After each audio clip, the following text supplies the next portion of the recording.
I haven't been to enough strip clubs to tell you like that this was the best buffet, but I was very impressed by the food spread at this place. So you're eating. So I'm eating. Me and Chase have big plates of food, and we're eating. And my friend, who I'm not going to use his name, It'll be in the credits. Well, he's sitting next to Norm and this girl who he brought on a date to see Norm, and Norm is just like whispering to this girl, just like talking to her, like they are in their own private world. I couldn't tell you what they were talking about. It was loud. There was music. I had wings, and and my friend just looked so like like what's going on here? Like looking at me like I'm supposed to do so. Like, hey, you leave her alone, Norm McDonald. And like I look over and Norm's like twiddling her hair in his finger, and they're talking. She's very charmed by him. Like, and I go back to get a second plate, and my friend gets up, follows me. He's like, "What's going on, man?" He's like flirting with her. I was like, yeah, man. I don't know what to tell you. Like, you got like, and we go back to the table, and as soon as we sit back down, Norm and this girl are getting up to leave, and we all rode together in this girl's SUV. Like, we all rode together in her car, and Norm left with her. You guys are going to be okay, right? Yeah, right. So he asked the guy. Yeah, you're going to be okay, right? To the guy who he's taking his girl. Yeah, I'm going to take your ride and this girl that you're interested in back to my hotel. And, you know, you guys... to take a guy's girl and his ride. It's pretty aggressive. But it wasn't. It was just the finesse of it. Yeah. It's like, hey, how you doing? Hey, I'm gonna take this little chunk of your life from you, okay? All right. I've heard from multiple people that he was just like amazing with women. Like it just women. Yeah. I mean, you could see that. Yeah. I watched it. It's fucking wild. Yeah. So you went from doing all that stuff at the Improvs, and then how did you link up with Pablo? He came to Houston, who I just worked with, by the way. Yeah. For the podcast listeners, I got to hang out with Pablo Francisco for 3 nights. Yeah, very funny. I don't know why I'm asking you because you weren't there. I was there in your heart. You were. We talked almost after every show. So you met Pablo where? I met him in Houston. He's actually a big part of the reason I moved to Los Angeles, originally. He, at the old Houston Improv, the current Houston Improv is like super sleek, really nice, just big, like kind of like levels and sprawling. Again, with these, be careful. I liked it. It's expensive and nice, and I can tell by the expensive noises that it makes. So, but the old Improv, where I first started working there, had so it was like it was a smaller area, but it seated the same. So it was like higher tiers of seating. So like it was like this big like arena style room. How many did it seat? I want to say like 450. Damn. And it still does. So they're just kind of like a bigger showroom now. Would they sell it out? Yeah, constantly. I mean, damn. It's in like this area. I mean, it's right next to like a Dave & Buster's and a movie theater. Okay. And Drink Houston was there. I don't think they're there anymore, but this is a really popular. It's the marquee. So in the old Houston Improv, the green room was underneath the stage pretty much. It wasn't like underneath, but it was downstairs. And you would come on the stage from actually backstage. You'd walk up the ramp and come onto the stage through the curtains. And there's a speaker in the green room that is hooked to a mic in the showroom. So you can hear the audience and you can hear the show happening, just like you're up there. So you know when somebody's wrapping up to get back up there out of the green room and, bring up the next comic or whatever.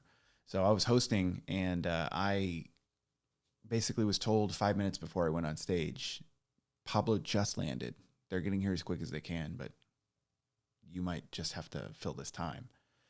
Which is a terrifying feeling. Yeah. I mean, how far into comedy were you at that point? At that point, I had been doing it for 7 years. I think. So I felt good about it. I was like, cool. Fuck yeah. So I ended up coming off stage on the like 45, 47 minute mark, something like that. Like I did a long set. Yeah. That's the opener. And I had explained to the crowd, like, hey, he's just not here. I'm not, I'm not doing this because I want to, you know.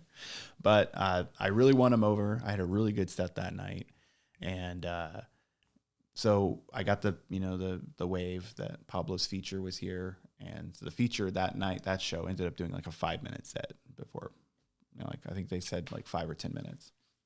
Anyway, I walked down to the green room, and basically like what happened is as soon as I walked in, Pablo's jumping up out of this chair. He's right in my face. He's like, "You're the guy who was fucking on stage? Like, dude, you were fucking killing it. That was amazing, dude. Like, like just like." And I'm like, "You're my hero." Yeah. I was meeting somebody that I grew up watching, and he's saying all this great stuff about me. And so here's the story I heard is that he came in with these people, with his opener and the people who drove him and the manager of the club.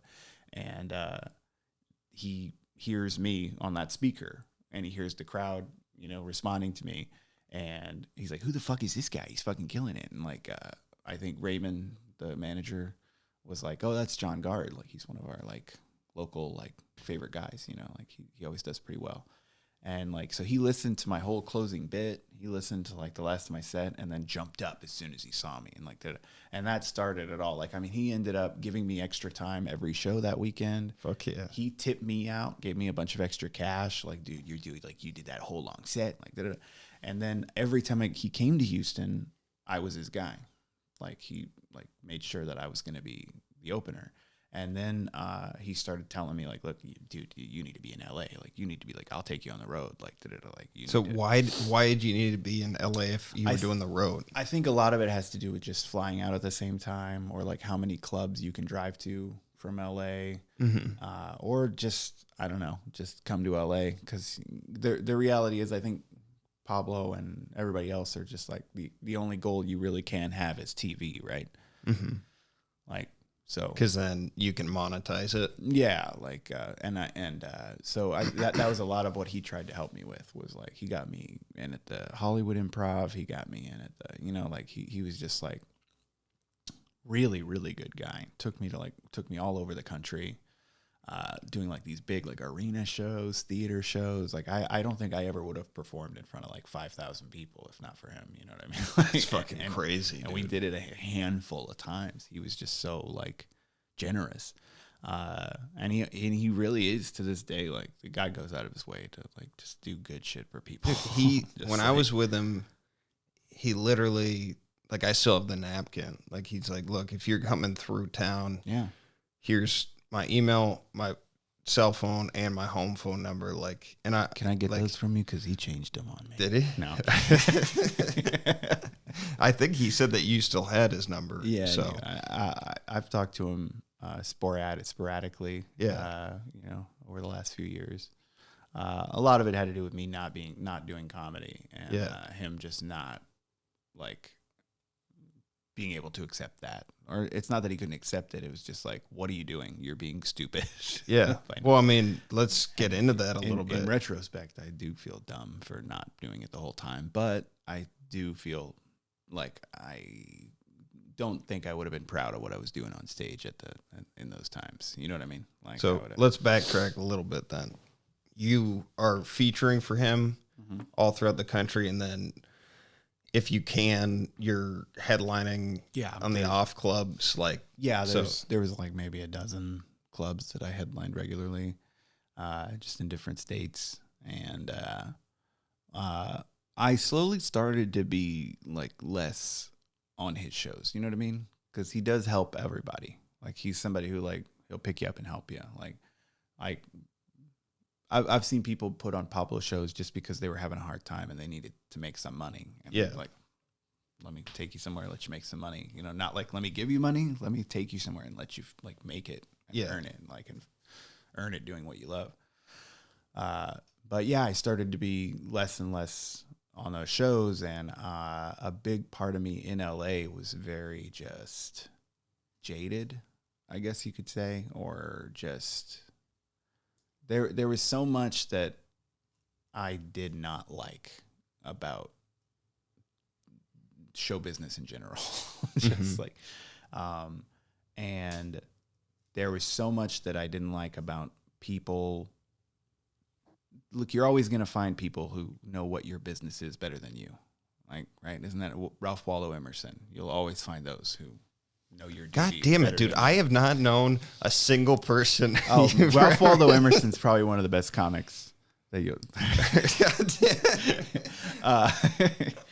But it's like there's just so much of that. And there's so much of like, no, you have to listen to this person because they know. And it's like, yeah, but like this landscape changes and the way to navigate it changes. Oh, yeah. And like, and like, it seems like you're being ungrateful or you're being like rude to people, but it's like past a certain point, I was just like, no, like if I ever come back to comedy, I'm doing it the way I want.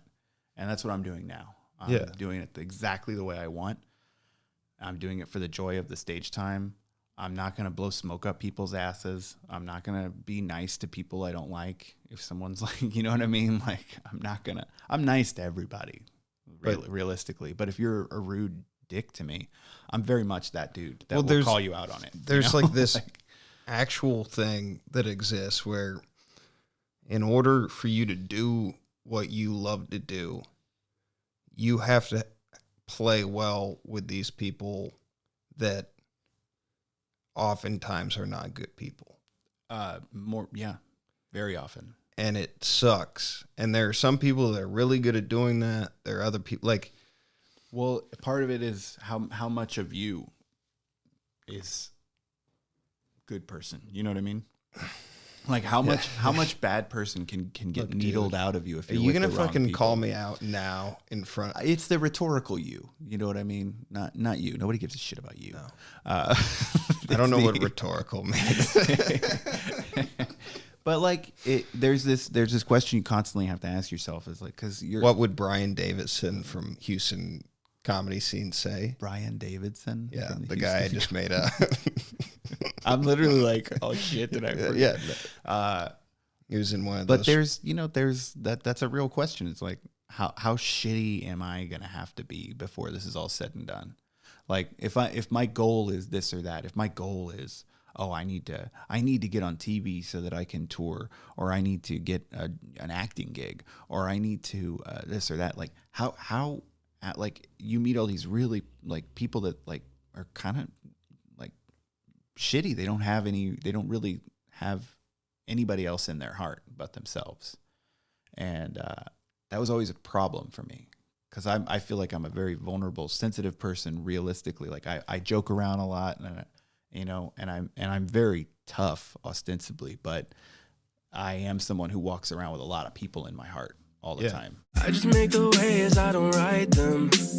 I can hear the lyrics in my spirit as I write them. Why you wanna walk and talk just like them? I can't get caught up in all the hype and the excitement. I just make the waves, I don't write them. I can hear the lyrics in my spirit as I write them. Why you wanna walk and talk just like them? I can't get caught up in all the hype and the excitement.